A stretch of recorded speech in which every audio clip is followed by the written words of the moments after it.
And welcome to Bring Back the Red and Black. I'm your host, Ryan Code, and with me, as always, is the future president of the soon-to-be great again Essendon Football Club, Don Shell. How are you, Don? I'm good. I'm actually in strangely good spirits. I can't say the same for both of you. I had to convince both of you that we should do the pod this week.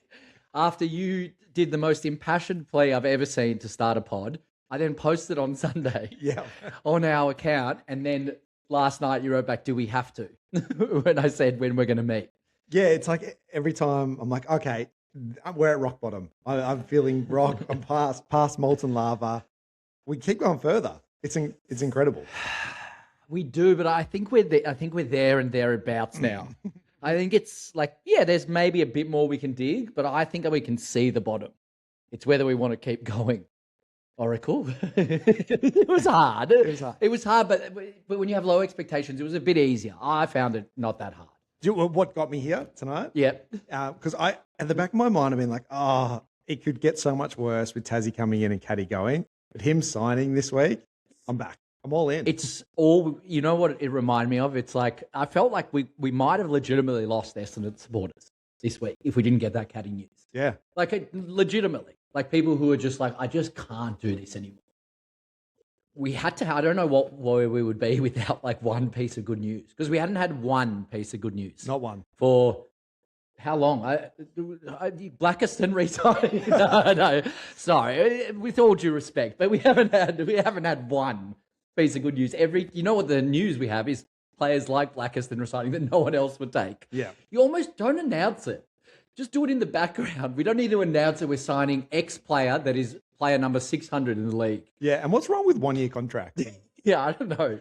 These players must be inking the page, being like, what the hell? I didn't think I was going to play AFL next year, and now I'm locked in for 3 years. Or sign it. Like, Tassie's coming. They're going to go after Blackiston. But Nate Caddy, look, we can delay quarter one for a second. Yeah.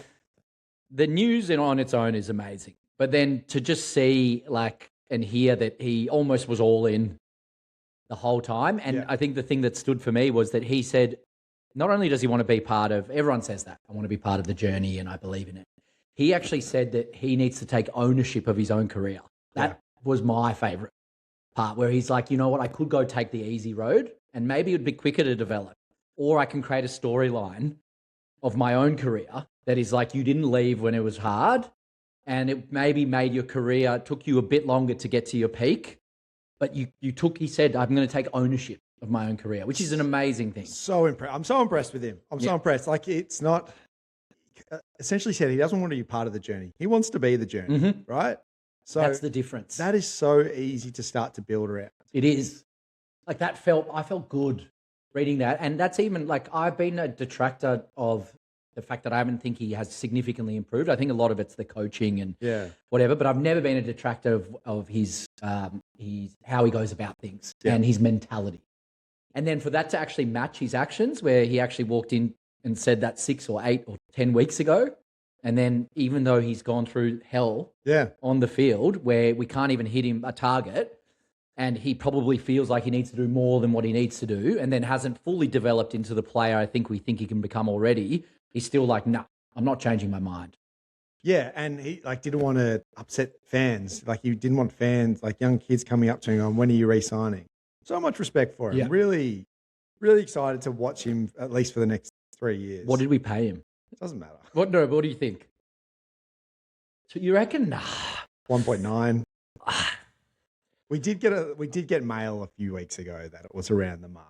Around that, we got the mail that Caddy was re-signing and Hurd was, and now today reports, which means nothing when you hear it, but reports have come out that, like, we believe that Hurd's already got the job, which makes sense with. I missed that.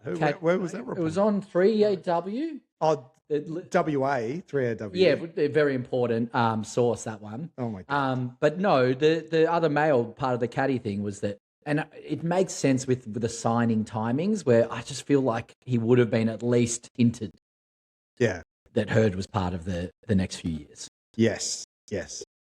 But we also saw over the weekend we're avoiding quarter one. Yeah. We also we're 5 minutes in. Yeah. We'll need it. We're going to do 9-minute quarters. Great. Yeah. We also saw over the weekend the strong rumor that our boy, We called him early. I was going to say it.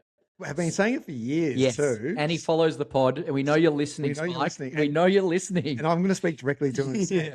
Speak to the camera. Speak to him there. It's strong rumor Spike McVeigh will be coach. Spike, loved that in your interview that you said, I haven't really been thinking about Essendon. We know for a fact, we've got the receipts that you are an Essendon nuffy and you love this club. I can't wait for you to coach us hard, Spike. And I reckon you can pronounce bring back the red and black even better than we can. Probably. And if you want to come on the show, just let us know. Avid We're listener. one DM away. Avid listener. All right. We've got to go quarter one. It's 9 minutes this time because of this. Okay. All right. What do we lose by? 90 odd? Not 100. Not 100. Not 100. Richmond lost by 100. West Coast have lost by 100. Yeah. North have lost by 100. So have we lost by 100 this year? No. Well, there we go. You know, we actually had someone, he said he would never listen to the pod. It was one of the rare comments I replied to. Yeah. He goes, you guys have just started a podcast and are just bagging out the players and administration. And I wrote, no, like actually we actually try to keep it positive. Why don't you listen to the pod? He goes, no, thank you, mate. Good luck with everything. Which I didn't mind. But if he listens to the pod, we haven't lost by 100 and we're pretty proud of that. Yeah. Look, proud is the furthest thing I am in this club. Yeah. But I'm not angry. You were broken on Sunday. I was very annoyed. But and I'll get to my why I was annoyed, because you think, you're Ryan, you're annoyed that Merritt had a bad game, or Ryan, you're annoyed that Parrish got no tackles. No, I'm annoyed at the administration, which I'll get to. But I've got a lot of positives. Okay, let's start with the positives. Yes. There's a glimmer of hope that our cat he's got some dog in him. Harry Jones. And look, I know we upset Harry Jones' brother. Yeah. I don't think he's listening to the pod, but if you are Harry Jones's brother, we were just calling a spade at the time. Yeah. And we love Harry. We love Harry. Yeah. We love Harry. We want him to be good. We like good blokes. We just want him to be better at footy. Yeah. You can be both things. Yes. You don't have to be a good bloke and bad at footy. We've got heaps of those, apparently. Yeah. But just get that dog in you. Maybe going down back. He's down dog. Yeah. Was it that good a game? No. That's why I went glimmer. Okay. Glimmer. So I've got a little sparkle next to it. Look, he 8 intercept marks or something. His kicking let him down a lot, but learning the craft down back. He's pretty tall. He's a lot taller than you think. Yeah. He was the pick of the backs. So glimmer of hope. Glimmer. Now, GOH. My actual goods. Durham. Yeah. Top 15 player in the last 6 game span in the league. In this team is so impressive. What world or what campaign do we need to run now as Essendon fans? Just make sure that we just give him the captaincy. Like what do we need to do to just avoid any other decision being made? Because it has to be the unequivocal, unanimous, every single person thinks the same thing. Yeah, I'm baffled to think of a reason why not to make him captain. I can't think of one reason. Because if they continue with Andy McGrath next year and a new coach, it will be just so disappointing. Maybe it's optics. Like they don't want to. Like it's okay to make mistakes, club. Yes. Right. Make him co-captain, whatever. But it has to be captain. Yeah. Yeah. And I think he'll step up. I think he already is respected. Okay, if he's stepping up, then Peter Wright should be captain. Yeah. The lefty. Yeah. That's a little callback for the long-time listeners. He was great. So we've already talked about Caddy, but him pushing up the grounds. As we called. The way he attacked the game, going the centre bounce, I was really impressed. But the big one I want to talk about, and then it'll lead into the bads. The fact that Archie Roberts played after a season-ending shoulder injury just shows how much, one, he wants to win the BNF. Two, he absolutely has that dog at him, and he's part of this new brigade of players. Like him and Sharpie to do their shoulders and go, no, I want to play. Compared to the injury-riddled players we've had for the last 10 years. Like Ridley didn't play. He's only been playing 65% game time. Parrish is perpetually injured. Like Langford perpetually injured. They could probably play through some of these injuries. Yeah. These young guys probably shouldn't, but they're like, I want to get out there. I just want to play. And I think Kako was the same when they told him he had to rest. Yeah. Like, I really like this young brigade. They're hungry. Yeah. No, I agree. And this is why I know we've had a bit of a spirited debate on this, but this is why I don't want to have the senior players that aren't hungry there, because you can lose that hunger very quickly when you surround yourself in environments where the hunger isn't reciprocated. So I love it. I love it just like you. And I think Archie is one of the rare people that legitimately has that dog in him. Yeah. Like in our whole footy club. Even like Durham probably does. He's got some sort of dog in him. He might have too much dog. Yeah, he's got a dog in him. And I think he gets shout out to his Mrs. Paris as well. I think he gets told to calm down a little bit. Yeah, I love it though. I much prefer that. Caddy's obviously got that dog in him. He's got horse. Yeah, he's got horse in him. And then I think Archie May has that dog in him. Yeah. But then it starts to trail off. Roby's got the dog. We're giving a bit of a sneak peek to quarter 3. Roby, he a dog. Yeah, he a dog. Do you know who is a dog? Yeah. And I think is the biggest, the non-dogs around him have turned him somewhat into a cat, is our red dog. Yeah, so I'm glad you mentioned that. That's exactly what I'm worried about with, our discussions on Parish and Merritt, is that you can be the most excitable person in the world and you can have that dog in you. But if you're surrounded by cats, you just become your environment. And I agree, he's lost that dog. Yeah. And even he's just nowhere near the same player, and he's surrounded by people who drop their heads. Yeah. And so he's become a bit of a drop the head type player as well. So hopefully Archie Roberts, and giving, like we talked about Farah, it'd be great if Farah could keep his confidence in what is a really difficult backline to play into. Because Merritt hasn't really lifted that group. We need someone else to maybe go back down there and try give leadership to it, because it's not McGrath and it's not Merritt. So we're sort of missing that role, which hopefully we can fill in the off season. That's what Luke Hodge. Yeah, in the off season. Look, and we'll probably touch on this next week, a bit of a segment. But like Langford going down back kind of is. Yeah, I don't mind that as a stopgap till you get the Hodge type player. Yeah. Bads. Any bads? Can you pick any bads from that game? Yeah, no, none. I'm going to start with bads, and I'm going to again, I think we've been positive enough that we're allowed to have a bit of negative now. Constructive. Okay, let me try to put this in nicer words than I was going to use. Yeah. I don't see one positive part of Jai Caldwell's game anymore. One. 8 tackles? Yeah, that's... 6 tackles. Six tackles, but after a year where he's really averaged much less tackles than what he did previously, he's scared. He had that dog in him for about 10 rounds. Oh. It was that amazing stretch 2 years ago. I swear he had the dog. It's gone. I always had Caldwell as a positive. He's starting to turn the ship. The tackling, the attack on the ball. He should. I reckon they missed 5 free kicks on him. We're getting the worst umpires because we're a shit potentially. But I think he's like a bit of a symptom of this group that's not just putting their hand up, be leaders. Like, don't make excuses. Not going to accept it. Move on to your next bad. Okay, next bad. There is clearly still just a lost. I don't know. We've already talked about Solomon and the game plan, but we need to give ourselves a chance in these games. Give yourself a chance. And we're still not doing that. No. Still not giving ourselves a chance. And where it hurts the most is players like Farrow or even Sharp that are trying their hand out, or Kako. Yeah. Others where it's like they're putting in the effort, but they're not getting the reward because we're not even remotely setting them up for success. So I just don't know surely there just has to be a different mentality for the last 6 rounds of the season where we give our players a chance to feel what you talk about, this positivity, this fun. It's fun playing footy again. Some players can do it on their own, but for a lot of players, otherwise you can't have 22 captains. There's a lot of players need it to be sort of forced down their throat through either great coaching or great leadership.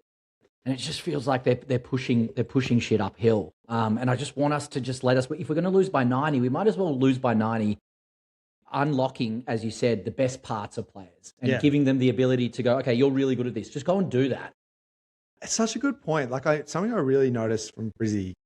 Obviously, we don't watch them week in and week out like we do the Dons, but double fisting in the air whenever there was a big spoil down back.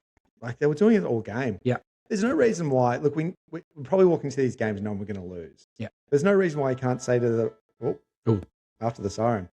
There's no reason you can't say to these players, don't be scared to celebrate the small wins. No, if someone great. plays a big tackle, if someone does a big punch, if we kick a goal, go nuts. Like, celebrate the little things because that'll start to snowball. It's the simplest thing to do. Yeah. And I reckon they'll kind of given that instruction because I saw Peter Wright unnaturally getting around the goals he was kicking and a few of the goals. Yeah. Caddy always celebrates. But, let's start there.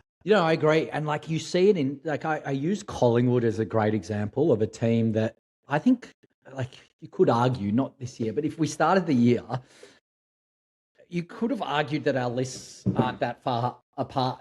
Like at the start of the year, like people were pretty down on Collingwood's list. Yeah. But the lead, like they celebrate the little wins like no other club I've seen. No. And it's just incredible. The little shepherds, the blocks, the tackles, like Maynard is that type of player that leads it, but they all do. The Sideys, Pendles, they celebrate these wins and makes them look a bit like wankers. But I'd rather that than this. Oh, okay, but I need to jog back because we're down by 80. And anyway, yeah. Can we eat into Oracle? I'm looking at you. Can we eat into quarter two a little bit? Because I've got the ultimate bad that really frustrated me. Okay, yes, we're not going to talk too much about GWS because their fans aren't tuning in. No. There's a good joke we need to say in this segment. Remind me. Okay. Yeah. From Chad Warner. Okay. I wasn't too bad upset with the individual players, even though there were some poor performances. I got really upset on the weekend at the club, like watching Draper and even to a lesser degree Conor McKenna go out there. We knew Nick Bryan, who maybe isn't it, wasn't coming back to mid-year. Blackerson isn't really a ruckman. Vigo is not there yet. We knew we didn't have a ruck on the list. There's so many rucks floating around. It would have been easy to recruit one. Like we knew we were going into the year like the youngest team by a significant margin. We knew we'd have a lot of injuries coming back. So we're actually even younger. The team we're putting out on paper. Why did we not go get some players that could help us? Yeah. No, I think that's very fair. That's very fair feedback. Why are we deliberately getting worse and worse and worse? We don't. You don't have to. There's enough AFL talent out there that you can have a mix of AFL players playing week in, week out, and giving roles to players to develop. It's a really good point. I probably haven't thought about it much, but we just keep players on our list for far too long because we drafted them or brought them in and feel like we have this responsibility that we need to get the most out of it because we signed this deal, instead of being like, okay, these players aren't very good. These players who aren't on the list are a bit better. We can get them very cheap because no one else wants them. Yeah. Let's upgrade a tiny bit in each area. Yeah. And then when they come in, they're at least a bit more reliable and they're maybe a bit more professional, like the injury stuff, and they maybe hold a bit more higher standards. Yeah, it's not this massive free agent upgrade. No. But it helps the team significantly. Like, who's a back pocket on our list? Andy McGrath. And he doesn't play like a back pocket. No, he just I think when he does play as a back pocket, he plays it really well. Yeah. But he now thinks he's a half player. He thinks he's trying to live up to the captain. He's trying to do too much. So what? Yeah. How do you look at your list and go, oh fuck, I need two of those. I got none. Yeah. Anyway, that was my last little rant. Quarter two. Do you want to play the siren again or just roll? Beautiful. Any force outs, Don? Did we have any injuries? There was mid-game delistings again. Yeah, mid-game delistings. Which is a gag we'll run every week. So we had a 6-goal kicker in the VFL. Yeah. Should we focus our pod on the VFL moving forward? Well, winning feels good. And I'll tell you what else. Yeah. I just had a look around on Sunday night, but the VFL players all posted like in club room, like how good's winning. Yeah.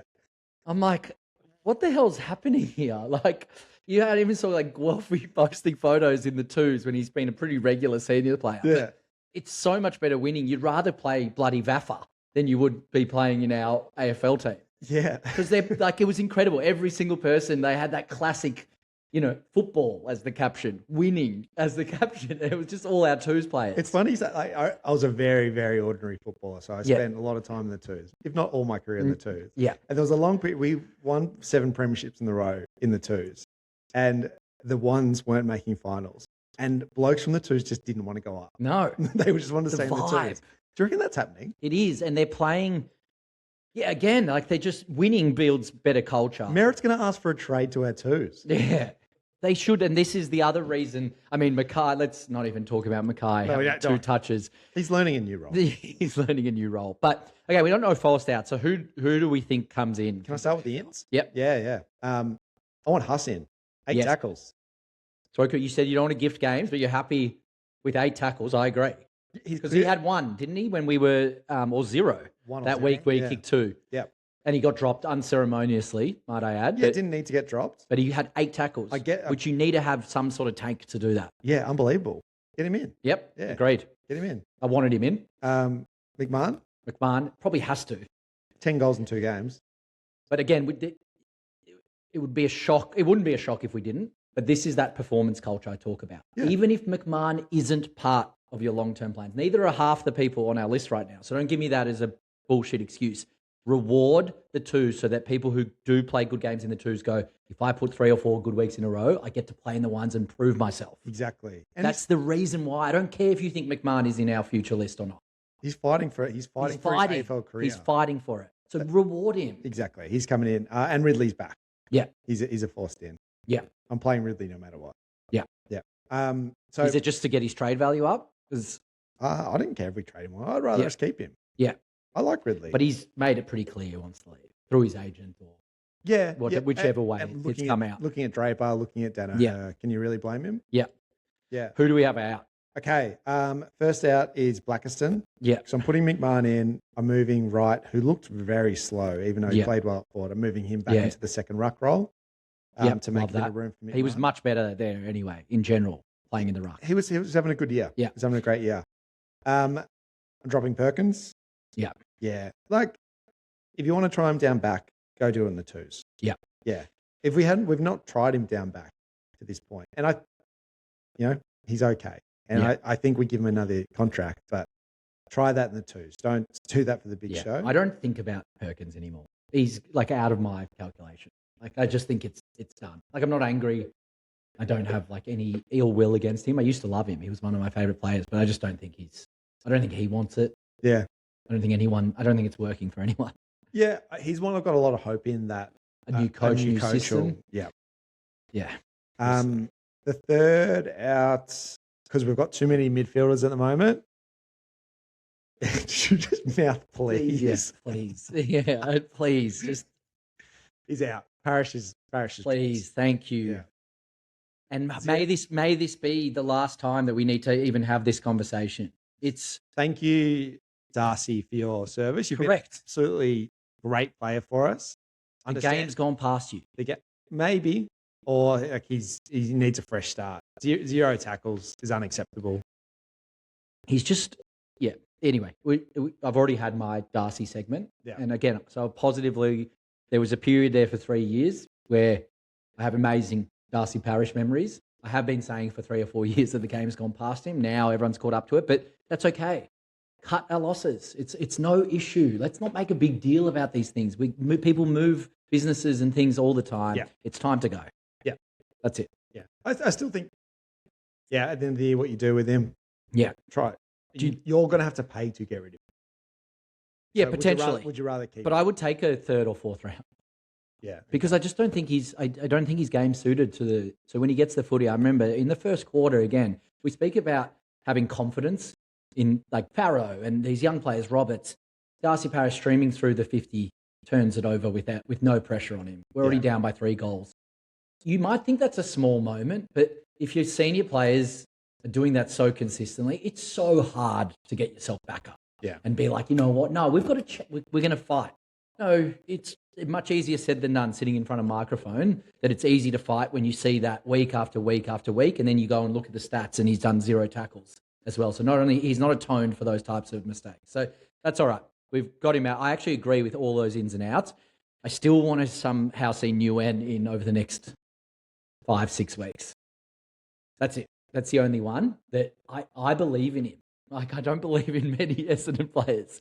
I believe he has this amazing... You just asked about who's the back pocket on the list. Yeah. He's ready-made. I want him to be playing back pocket in the VFL. Yeah, so do I. I think that's a bit silly. So let's... I don't know. What he showed in those 2-3 games as back pocket was as good as anyone. Even the AFL shows liked him. The AFL shows don't like any of our players except Sam Durham. Maybe the bar's low. Okay. I like him too, but is he who's the back pocket for Freo and who's the back pocket for Brisbane? Is he a Ryan Lester level player? Is he ever going to be Ryan Lester? No, but Then don't bother with him. But find someone who is. But I think Ryan Lester's really good. Like I think that's a wrong comparison. Okay. I think Ryan Lester's like a top 6. Oh, okay. Well, so like I'm saying, I think he can be a middle. Who's the back range? Who's the back pocket at Sydney? Rampy.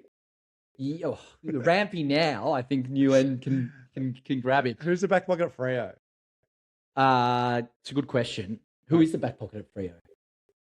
Doesn't matter. It doesn't matter. The point I'm trying to make. Alex Pearce leads that back line. Yeah, you don't even need. They're all just troops. Moose. They're all troops. Moose, what a name. Give him like similar to McMahon. If he's fighting for his career, Nguyen, why not? Like he's the only one that's proven he can lock down a player. Yeah. So are we going to the game, boys? Yeah, let's go to the game. Oh yeah, tips. Let's start with tips because you did mouth, and I hope it was a joke that we're a chance, and I hope you're just mouthing that as a joke. Essendon by. No, they just beat Geelong last week, right? Yeah. GWS, down by 39, won by 13. Yeah. It was the tsunami at its best, really. Now, Geelong did have 2 players hospitalised, essentially, but still. GWS by 45. Jake Stringer to kick career high 8 goals. Really? I think GWS by 45, but Jake only kicks 3 or 4. A lot of behinds. Yeah. And the joke I was going to make, and I can't take credit for this, even though I've never really given credit for any of my jokes. They've all been stolen from other groups in the past. But I don't know what podcast it was. It was one of the AFL podcasts. And they were interviewing Chad Warner and Errol Goulden. And they go, what's the rivalry like between you and GWS? Like, just genuinely tell us about it. And he goes, well, whenever we go to their stadium, all their supporters dress up as seats.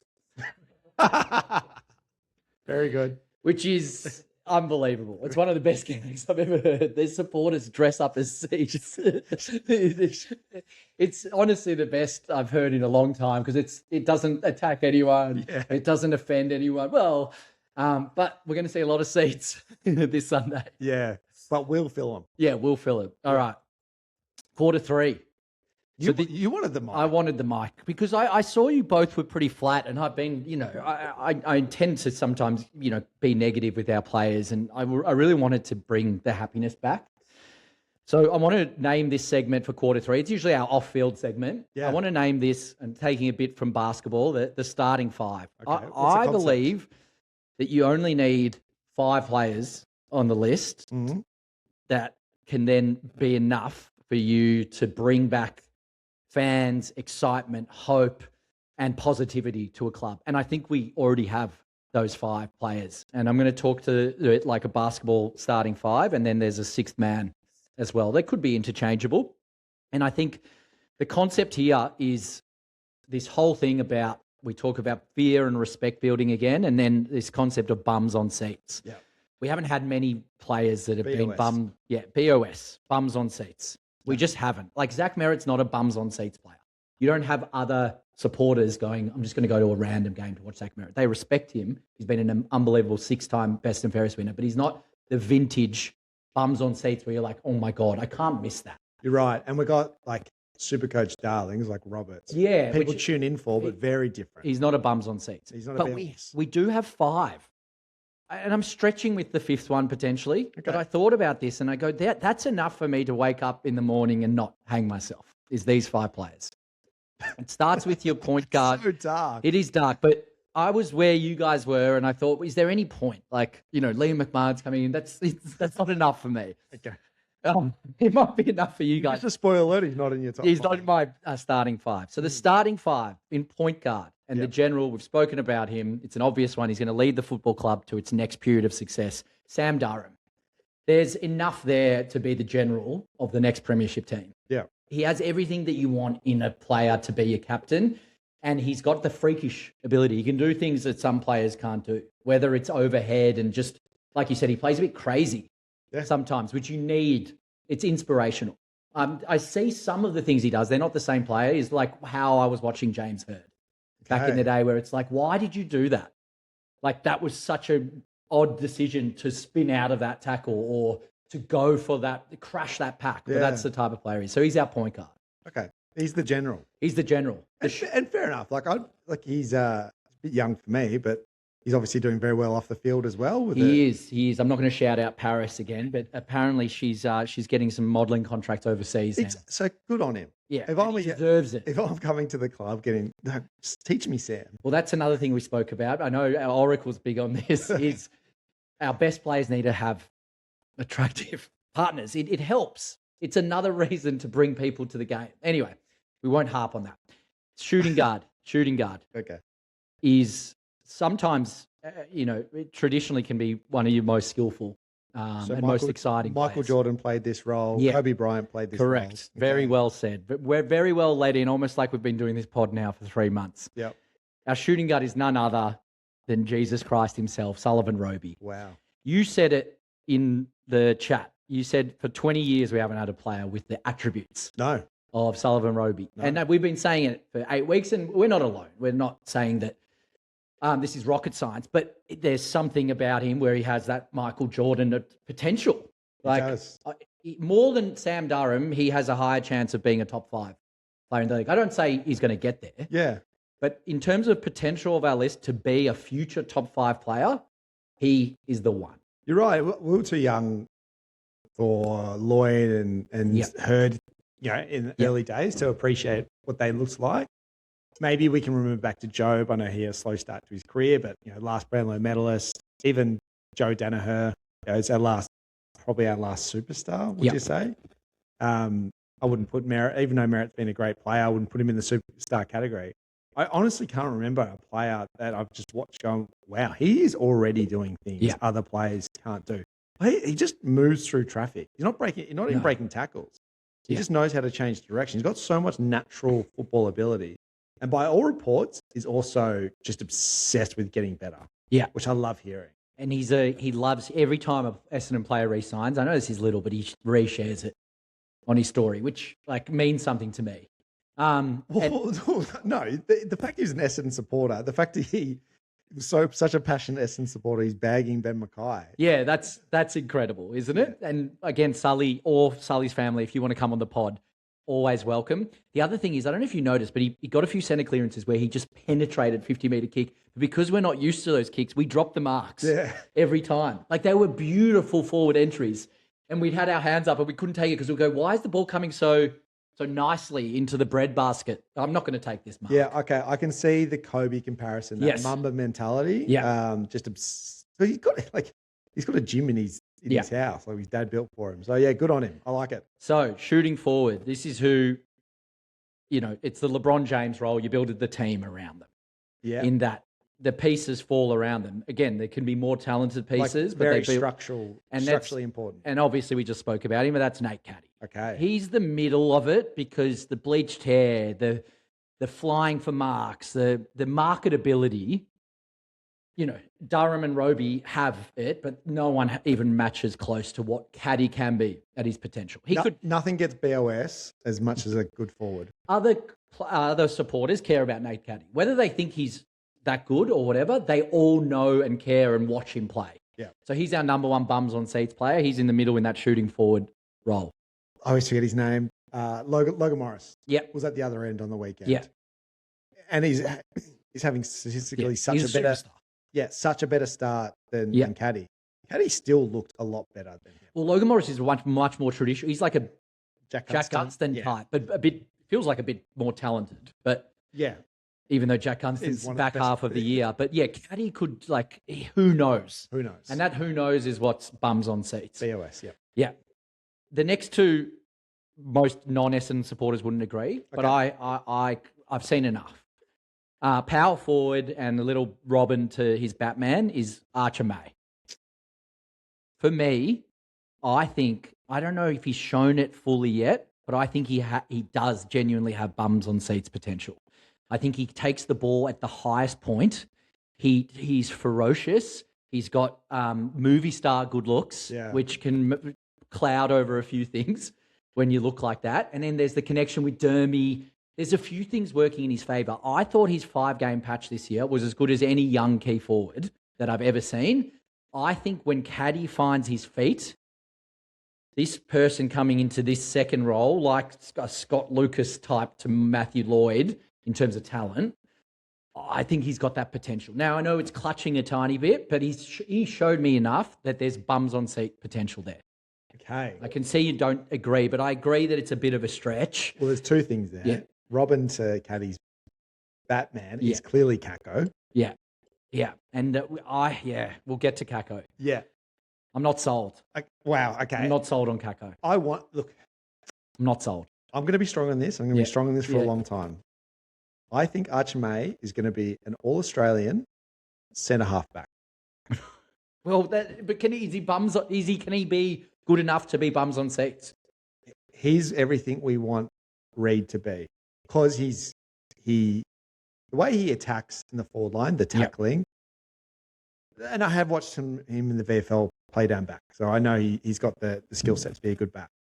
I actually think, even watching Gallup, who was playing on Caddy on the weekend, like he looks like he's already going to be a great back. I think structurally, May going down back is going to be more important for us, short and long term.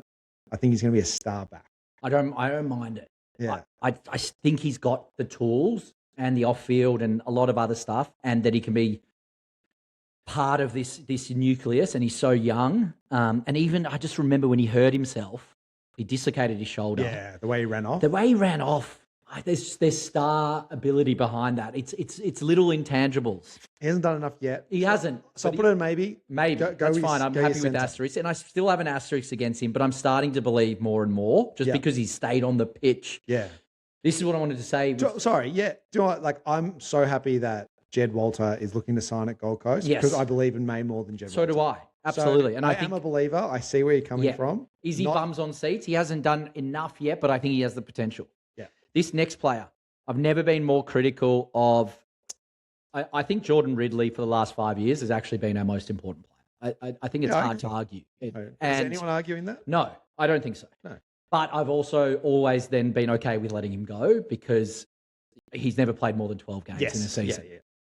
This is why I couldn't get around Zach Reid with you for so long. Yeah. I don't care what your potential is. If you're available as an employee of the club for 40% of the year, you're not an employee of any club that I want to be a part of. Yep. Zach Reid has strung, I don't know what he's up to this year. I'm looking at the Oracle.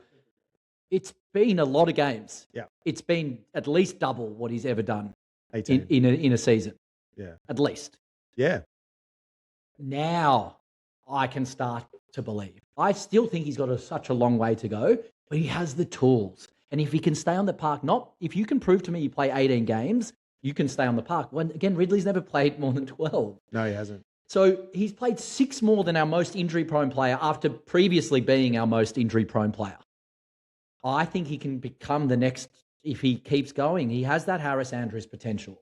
That's a really high bar to set. But he's now got 18 games in a season, and he's got bums on seat potential there. And maybe it's him and May, centre half back, full back. And that becomes, the reason you come down to the footy to watch Essendon. And it's not Caddy and Kako. Who knows? But there's hope now when he got to this mark. I didn't think there was a world where he would get to 18 games in a season. So that's your starting 5. That's who I go to bed thinking about every night. Okay. And that's who I wake up thinking about every day. My after the siren take. Yeah. And we might have to explore this in a podcast. I'm wearing the black hat for the reason. Well, I would normally wear the people's hat, and it is for Reid. I was such a big believer, but watched him so closely. Wow. I think he's going to be an okay fullback.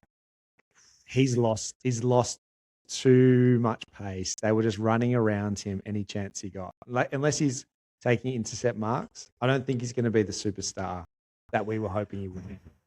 That's as big a after the siren kick as we've ever had. Already taking... It's incredible that we've switched things. Yeah. Here's my quick take on that.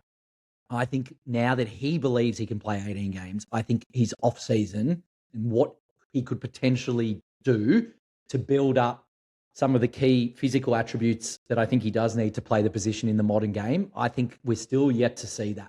I think it's been so hampering on him mentally and physically to know that he can't play more than 6 games in a year. And I have hope.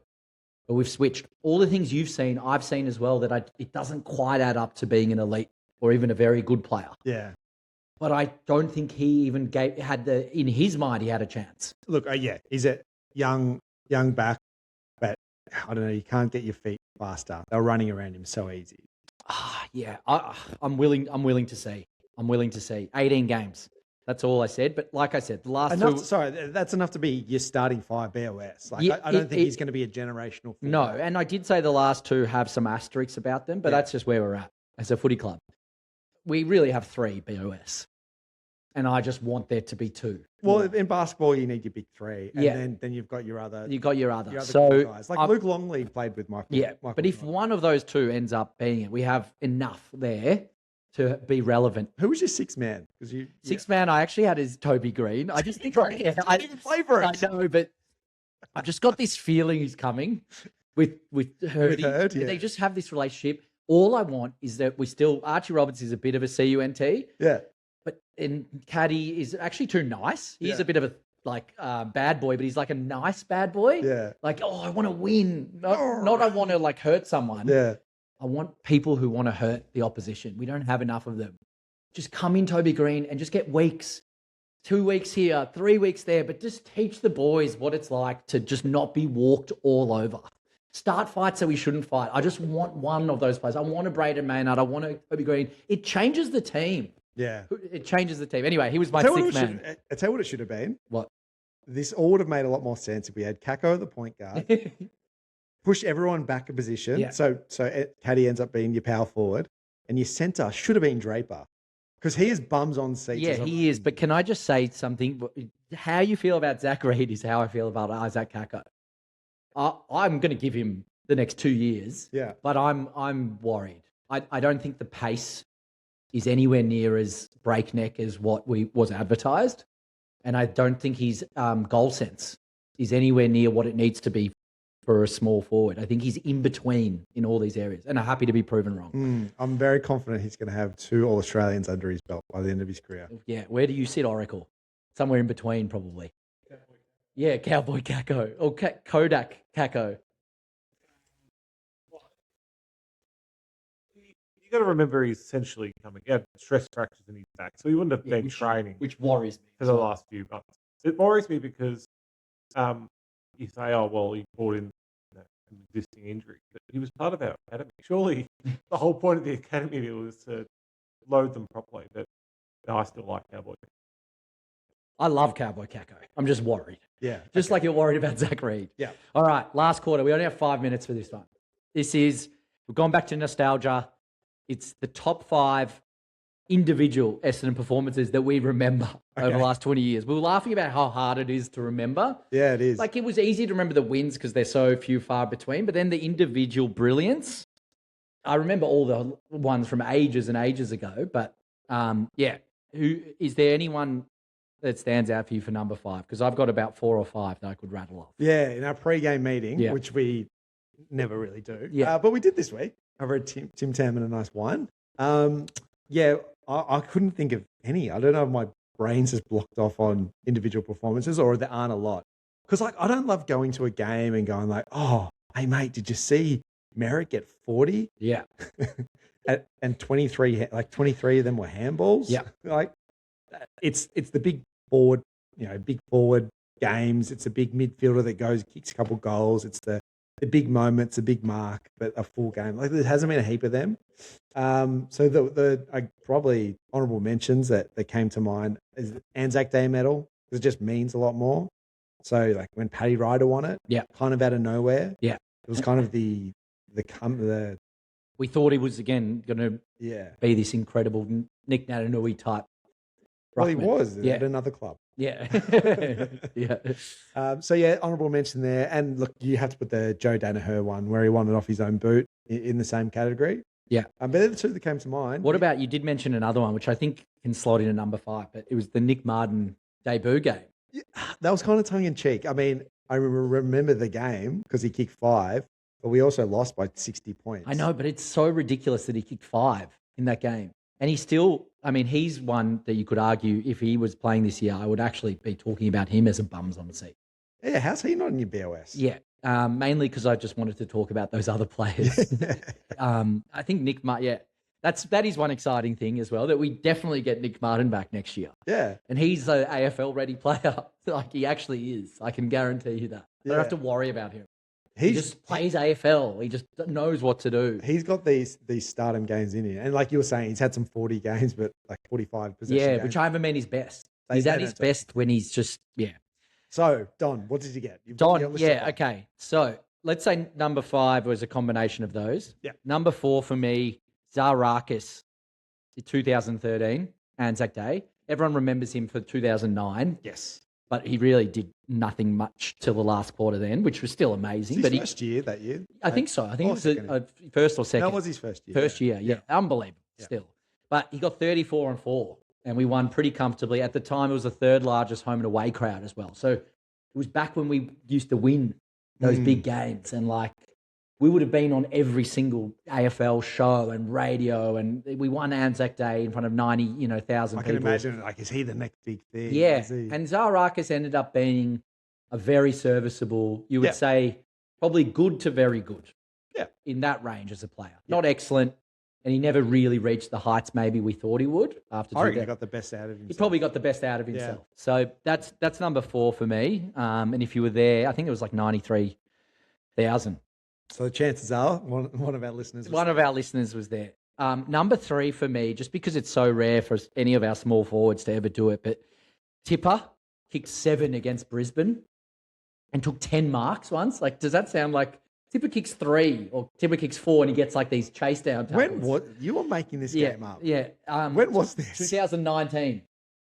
And so, just incredible. Like, it's hard to remember. I can remember Reema's kicking 8 goals. Yeah, Reema's didn't make it. Okay. Didn't make it.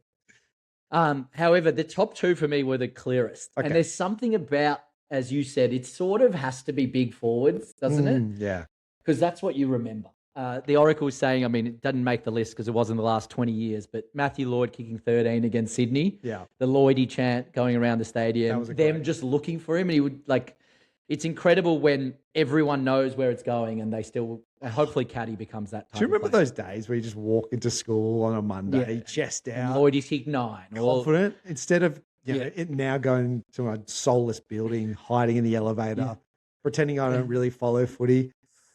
So this one is incredible. It came in a loss, this number 2, but it's still one of my favourite performances ever. I'll never forget it. And it was Scott Lucas kicking 8 goals in a game, which is great, but 7 in a quarter against West Coast. We're down by an absurd amount heading into the third quarter. And then Scott Hurdy and Sheed's last game. And Lucas kicked 7. We got within 3 points. I think we were down by over 40. Yeah. And then I swear, I could be wrong about this, but I think he missed one to give us the lead. Or something like that. He kicked like one behind. So you would have been dirty. I was flat. I was like, just kick the goal because this is the greatest individual performance of all time. Forget Nick Davis, 4 goals in a quarter, which I still think is the most underrated performance ever in a final. Yes. They did all 4 goals in that last quarter. I think that's one of the greatest games of all time. This to me would have been that 8 goals and the winner in a quarter. Yeah. For your coach and for your coach, for everyone. Leader. And we just couldn't get the job done. But number 1 is still very memorable. It's the last time I had fun, proper fun at the footy. I was really giving it to the supporters back then because we still had hope as a footy club. Yeah. Round 18, 2014. Jake Buckets Carlisle kicked 8 goals against the Bulldogs and maybe had the best 2-week stretch we've had since a James Hird or a Matthew Lloyd player. Yeah. I think he kicked 4 the week before, potentially, and played half back, half forward, and then they moved him down forward, and he destroyed. I think he got like 17 marks. Kicked 8 goals, everything he took, and he was just yelling out, but we were so annoying. Just every time he was near it, it's just buckets. Clunking them. He was just clunking them, and he kicked 8, and we thought we had this superstar of the competition. And it's a shame what happened with Jake Carlisle. Obviously got traded and never fully reached the heights. He was pretty good as a player, but Buckets was born. What a time. And how many, maybe this is very unique to me when I'm drawing out our best 22, the amount of times I wrote Essendon's spine down and just was thinking how many premierships we'd have. Hooker, Hurley, Watson, Buckets, Danaher. That was a spine. Yeah, would have been. Anyway, How do you Buckets. How do you not win a final? Bums on seats was Buckets. He was bums on seats player. BOS. He was BOS. He's what I hope Archie May can live up to. Well, could he be the next Buckets? Buckets started out back. So there you go. All right, send us your best. We might be missing some because it is hard to remember because all we do is talk about the pain of the previous week and the previous season. But we do need to celebrate those wins. So, look, tell us what you think about Zach Reed, Isaac Kako, and the boys. But hopefully we'll see a bunch of you at GWS 440. Is it 440 Marvel Stadium this Sunday? Yeah, just yell out. We'll be able to hear you. Thank you. We'll see you next week. It's out. Bye.